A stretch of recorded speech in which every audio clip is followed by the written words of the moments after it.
British pharmaceutical giant Glaxosmithkline has announced plans to end the commercialization of its prescription medicines and vaccines in the country. In a statement sent to the Nigerian Exchange Limited, the multinational pharmaceutical company said it would transition to a third-party direct distribution model for its pharmaceutical products.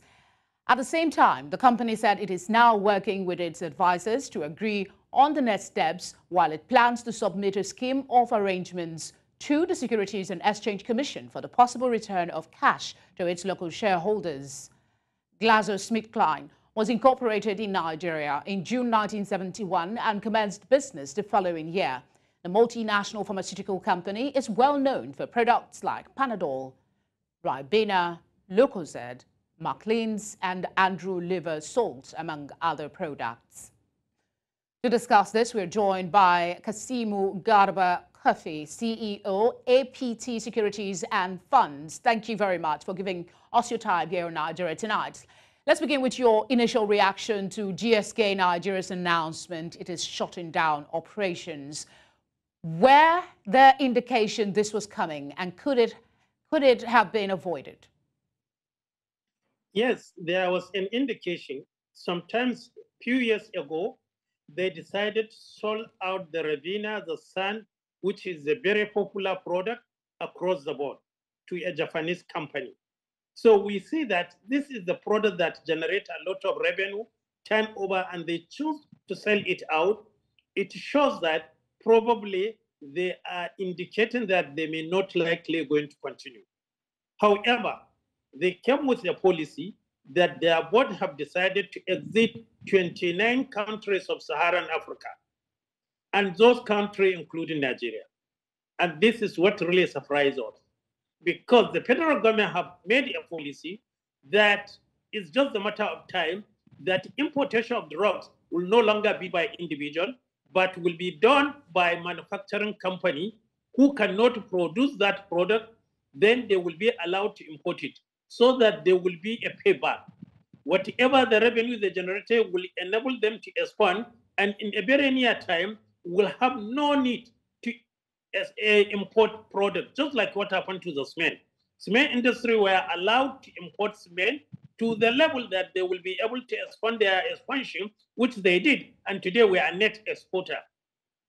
Having done that, yet GSK said that it's a matter of body policy. Since their board have decided to exit in 29 sub-Saharan Africa, Nigeria must be inclusive. And this is too bad.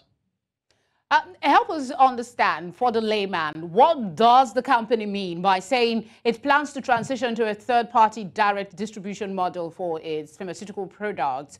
You can add to that your opinion of their decision. Yeah, we wait to see what they are going to do. But the truth of the matter, they will have decided to let other local manufacturers take the whole factory and change the name. Pfizer did the same. When Pfizer decided to exit from the country, now we have May and Baker, made by Nigerian investors. So Nigerian investors could have, GSK should have allowed the Nigerian investors to take the factory, maybe change the name and continue. At this material time, we don't need unemployment. For a company that has over 280 staff and now ask them to go, it's not good for the nation. But since they say it's a matter of the board policy, there is nothing the government can do to stop it or avoid it. But I insist, the government should insist nobody should just take his bag and import drugs anyhow. Only manufacturing company will be allowed to import those products that they cannot produce. If we do that, we'll reduce all these fake drugs and will encourage more companies to come into the Nigeria and make the product. Because if you want your product to sell into Nigeria, you cannot do it without setting a factory that will manufacture it. That is why I fail to see how can GSK do that. If you decided not to produce, and the policy said that is only producer allowed to import those products they cannot produce, how do they arrange with any other third party who is not a manufacturer to let it go? Unless they choose to do it with other. We are aware that some of their products are being produced by fixing.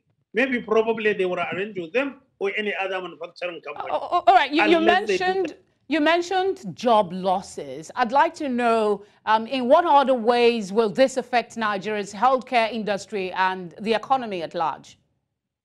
Well, you are talking of 280 employees. All this, they will be asked to go. And that is a great loss when we are trying to address the issue of unemployment. Secondly, this is a company that is making profit. Even this year, if you look at their performance, they are still in profit. They are not going because they are declaring loss. They are just going because their directors of the board decided to make policy to exit the entire 229 countries, including Nigeria. And this is a policy that made by the parent body. There is nothing they can do it here in Nigeria. So they are not going because we are unable to generate profit or there is no market for their product, but they are going because a body policy says that exit 29 countries, Nigeria exclusive. So for a layman, we lost it, and therefore the other product that have a similar name to Panadol, Ribena, have to come to play. Because if the government says that you cannot import unless you manufacture, so I do not see how they will come into the country again. All right, Mr. Kafi, thank you very much for speaking with us. Thank you for having me.